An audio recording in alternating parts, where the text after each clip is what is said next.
Class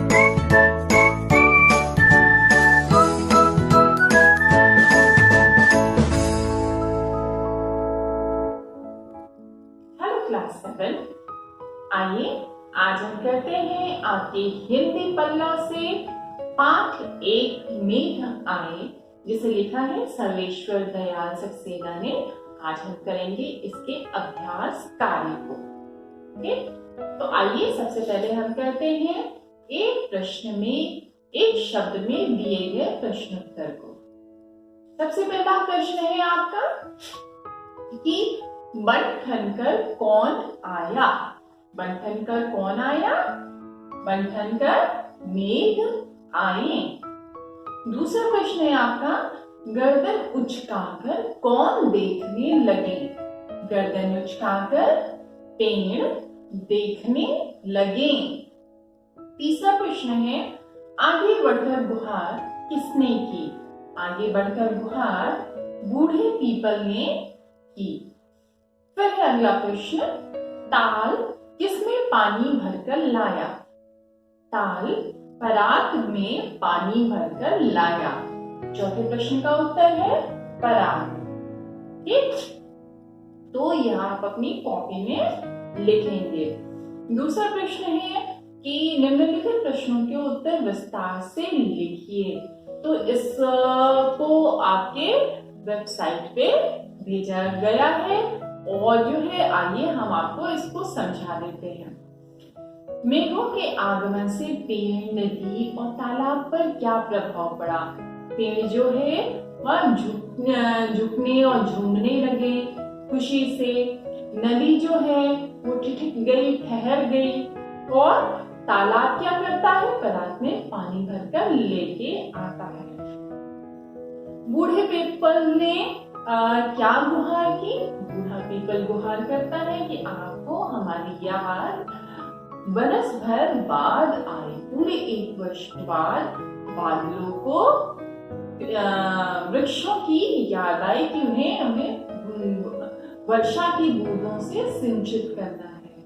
ठीक, फिर अगला प्रश्न है क्षमा करो गांठ खुल गई अब धर्म की का क्या आश्चर्य है। तो इस प्रश्न में क्या आप पूछ रहा है, आशय पूछ रहा है। क्या कहता है कि क्षमा करो गांठ खुल गई अब धर्म की। एक मन में क्या होता है, मन में एक प्रकार की गांठ पड़ जाती है, कोई दुर्भावना आ जाती है, अर्थात गलतफहमी हो जाती है। तो क्या होता है, भ्रम का आवरण चढ़ने लगता है और मनुष्य गलत विचार करने लगता है। तो यहाँ पे जो है यह बात जो है बिजली के संदर्भ में कही जा रही है। तो क्या कहता है कि क्षितिज पर कविता में क्या दिया हुआ है, क्षितिज अटारी गहराई दामिनी दम की क्षमा करो गांठ खुल गई अब धर्म की। अर्थात क्षितिज पर अटारी छत और क्षितिज वह स्थान जहाँ पे धरती और आसमान का मिलन होता है, वहां पे बिजली चमकती है। और एक जो मन में गलतफहमी थी कि बादल नहीं आएंगे, बादल आ जाते हैं, अर्थात वह भ्रम दूर हो जाता है और वर्षा के स्नेह रूपी बादल जो है वो आंखों से झरझर कर अश्रु रूप में अर्थात खुशियों के रूप में बरसने लगते हैं। अगला प्रश्न है बादलों को कवि ने शहर का पाहुन क्यों कहा।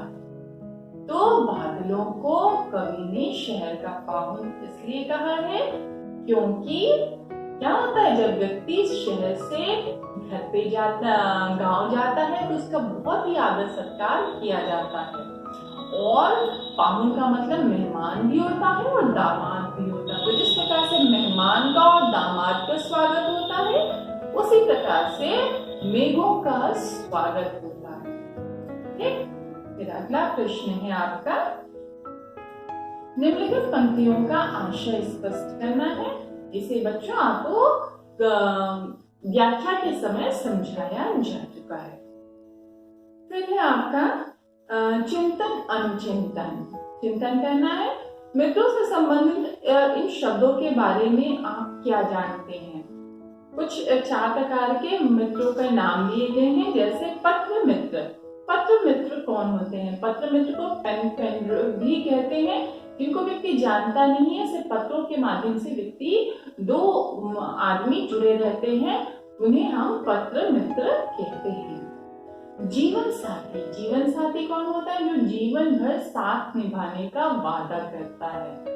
तो जीवन साथी पति पत्नी होते हैं, जो दो अनजान व्यक्ति होते हैं, आपस में मिलकर पूरा जीवन साथ बिताते हैं, एक अच्छे मित्र की भांति। लंगोटिया यार यानी बचपन के मित्र।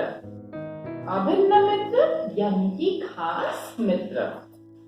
आइए अब हम करते हैं अगला प्रश्न। क्या है कि आपको इसे स्वयं करना होगा रुचि संवर्धन में। किसी विशिष्ट अतिथि के स्वागत की तैयारी आप कैसे करेंगे? इसे आप 5 वाक्यों में लिखना है। तो बताइए, विशिष्ट अतिथियों के स्वागत की तैयारी कैसे करेंगे?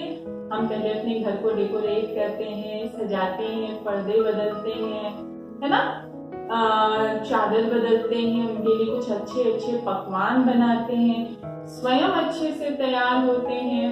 तो इस प्रकार से आपको 5 वाक्य लिखने हैं। इन शब्दों के 2-2 समानार्थी शब्द लिखना है। अब यह कौन सा? ये भाषा चिंतन का प्रश्न है कि 2-2 समानार्थी मतलब कि उसी के समान अर्थ देने वाले शब्दों को लिखना है, यानी कि पर्यायवाची। तो पर्यायवाची क्या है? 3 शब्दों का लिखना है। मेघ, पहला शब्द दिया हुआ मेघ का लिखना है, तो मेघ का पर्यायवाची शब्द क्या है? तो मेघ का पर्यायवाची शब्द है घटा और बादल। घटा और बादल या मेघ के पर्यायवाची शब्द हैं। दूसरा शब्द है पेड़। तो पेड़ का पर्यायवाची शब्द क्या है? वृक्ष, तरु। ठीक। फिर अगला है जल। जल का पर्यायवाची शब्द नीर, पानी, सलिल आदि। खिड़की। खिड़की का पर्यायवाची शब्द है झरोखा, गवाक्ष। या खिड़की का पर्यायवाची शब्द है। आइए हम करते हैं तत्सम शब्दों। तत्सम शब्द अर्थात वे शब्द जो संस्कृत भाषा के शब्द हैं और हिंदी में जस के तस प्रयोग किए जाते हैं, उसे हम तत्सम शब्द कहते हैं। तो नाच। नाच क्या है? तद्भव शब्द है। वह क्या है? संस्कृत का बिगड़ा हुआ शब्द है। तो नाच, नाच का तत्सम शब्द होगा नृत्य। पेड़, पेड़ का तत्सम शब्द है वृक्ष। गांव, गांव का तत्सम शब्द है ग्राम। बाकी का तिरछी। अब क्या है आपका अगला प्रश्न है, निम्न शब्दों के वाक्य प्रयोग द्वारा अर्थ स्पष्ट करना है। वाक्य के प्रयोग द्वारा आपको अर्थ स्पष्ट करना है। आपको बताया जा चुका है और आपको यह कार्य आपको कराया भी जा चुका है, परंतु एक बार फिर से समझाते हैं। क्या है? जैसे दिया हुआ शब्द नाचती और नोचती।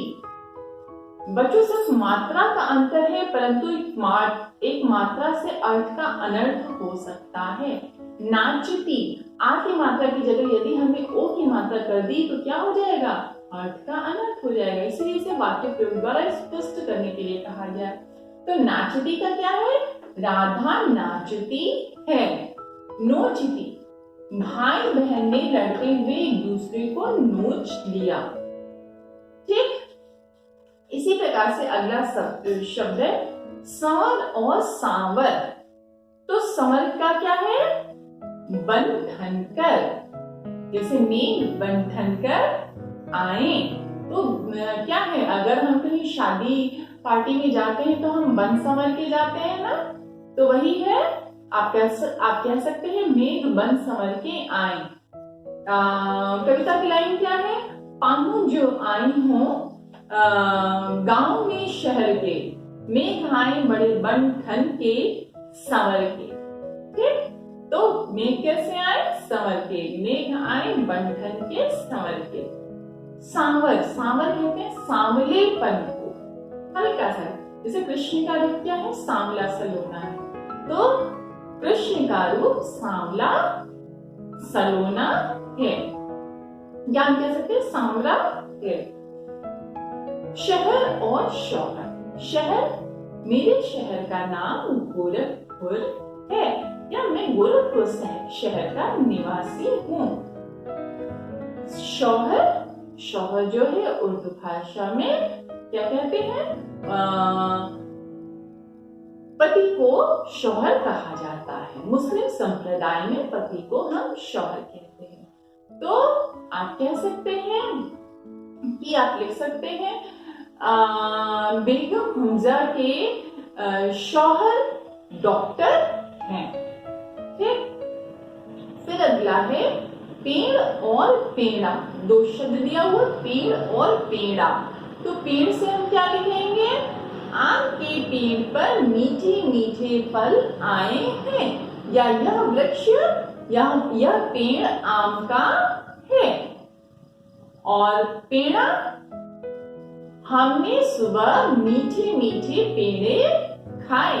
हम सुबह मीठे मीठे पेड़े खाए। तो इस प्रकार से बच्चों आप वाक्य प्रयोग कर सकते हैं। तो बच्चों आपके पहले पाठ मेघ आए का अभ्यास कार्य यहाँ पे पूरा होता है।